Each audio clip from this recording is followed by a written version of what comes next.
so much, Bruce, for the kind introduction, and it's my great pleasure to be this year's speaker for the Women's Partnership in Science Luncheon. I just figured out that I actually have something in common with the honorary Freddie Staller. I think we work out in the same CrossFit gym. I didn't know that until now, so that's brilliant. A coincidence, or maybe not, who knows? So I'm going to talk to you about breast cancer research here at the labs today, but before that, I'll talk a bit about myself and how I ended up at Cold Spring Harbor Laboratory.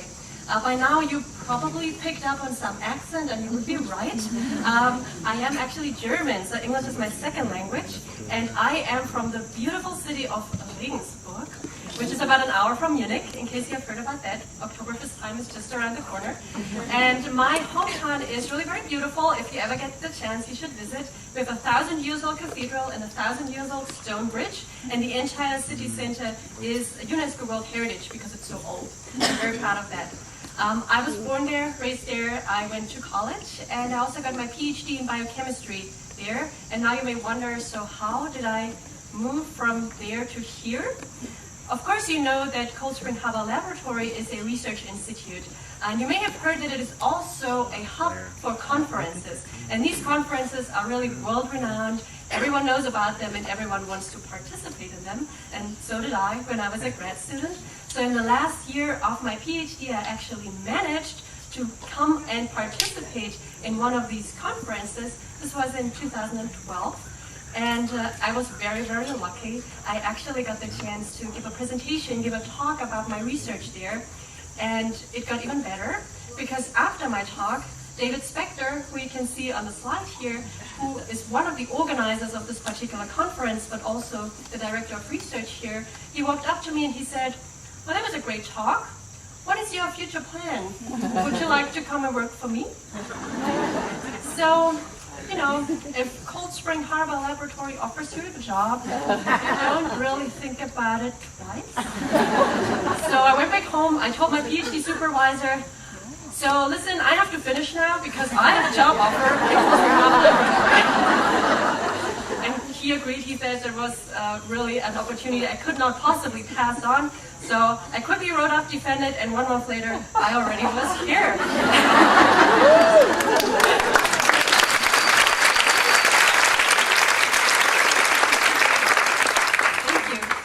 While I was brand new when this picture was taken, we were actually celebrating James Watson's 45th anniversary here, which is very exciting.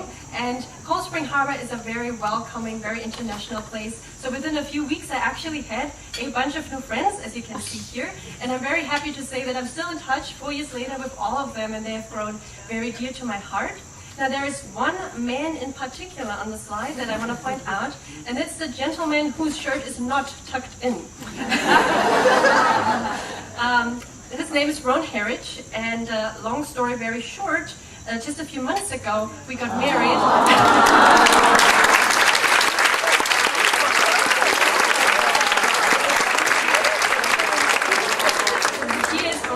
From New Zealand, so you can see the New Zealand scenery in the back, also great for vacation. So clearly there is fantastic people here at Cold Spring Harbor. There is also really great science though, and I'll switch over to the science part now. So I will talk about breast cancer and the research progress that we have made here recently, and specifically in terms of metastatic breast cancer, which is what I work on. Let's start with some numbers. Statistically, 1 in 8 women will get breast cancer during her lifetime. Now that is a lot of women, right? So we have about 250 people in this room today, so if you just think about it, it's very likely that some of you may have some personal experiences. Maybe you have a family member, a colleague at work, a friend, or maybe you even survive this yourself. So it is really the most common cancer still in the USA or in all of the developed world for that matter. Out of these women that get breast cancer, 1 in 3 actually develop something that we call metastatic breast cancer. Now, what's that? Metastatic breast cancer means that the cancer is now moving out of the breast to other parts of the body. And this is usually the brain, the lungs, the bone, or the liver. Now you can imagine, as soon as the cancer spreads to other organs, especially vital ones like the brain or the lungs, this is not usually the best of all news that one can have. And we are specifically focusing on this group of patients where the cancer has already spread and try to develop new, more efficient, better treatments for metastatic breast cancer patients. Now, of course, you could say, well, that sounds great, but isn't everyone kind of trying to do that? There must be hundreds, if not thousands, of researchers around the world who all try to cure breast cancer or metastatic breast cancer. And you would be right. So I'm going to spend the next few minutes on explaining why our approach here is so unique, so special, and I'll show you some of our results that we have that I think are very, very promising. For that, I'll take you on a journey into the body. So you probably know that all living organisms, including the human body, consists of tiny units that we call cells. And inside these cells is the genetic information, the DNA, wrapped up in chromosomes. And this DNA is now what's inherited down from the parents to the child. These are our genes. This is what makes us us. This is what gives us our phenotype. This is how it takes our hair color, our eye color into account, for example. Now, how does DNA do that, actually? There is something that we call the central dogma of molecular biology. And this is very simplified. We have a piece of DNA, a gene, and now it goes through two processes. The first one is called transcription, and then it makes something that's called an RNA molecule. And then in the second step, it's translated into something that's called a protein. Now, if you hear protein, you may think about a steak, chicken breast, Greek yogurt, something that you can eat, right? Protein rich. However, our body is also made of proteins. For example, our muscles or our hair, that would be examples for proteins in our body, and these proteins are encoded by our genes, by our DNA.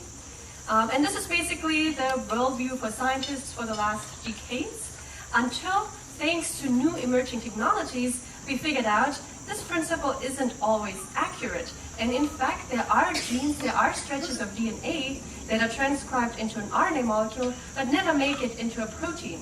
And because they don't code for a protein, we call them non-coding or ncRNAs. Now you could argue, well, that doesn't sound like it's very important if we haven't known about this for so long. How many of those non-coding RNAs can really be there in the cell? There's actually quite a lot. As this pie chart illustrates, so only about a third of all human genes make proteins, the other 2/3 do not. And now if you think about it in terms of breast cancer research and drug development, everything that's in the clinic right now is focused on this 1/3 of genes that makes proteins. And we haven't really explored the other 2/3. So it's very possible that new and better treatments, new and better targets are within these 2/3, these tens of thousands of genes that we haven't explored yet. So this is exactly what we are doing in our lab, and we look specifically into one subcategory that are called long non-coding RNAs because they're long.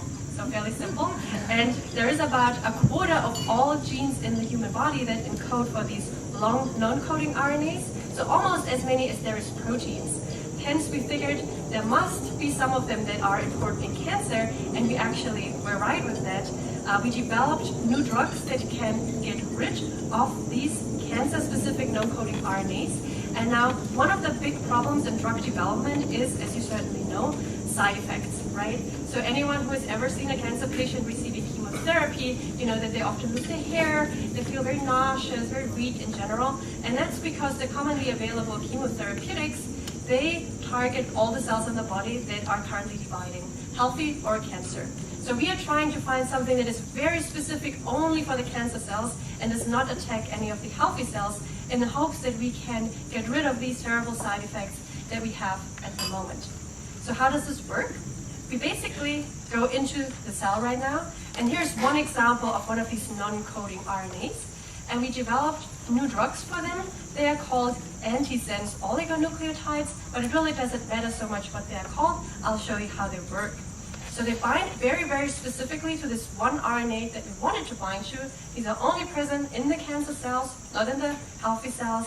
And now this formation triggers something in the cell, an enzyme that's already there, that detects the structure and cuts it, and it's a sign for the cell to get rid of this RNA.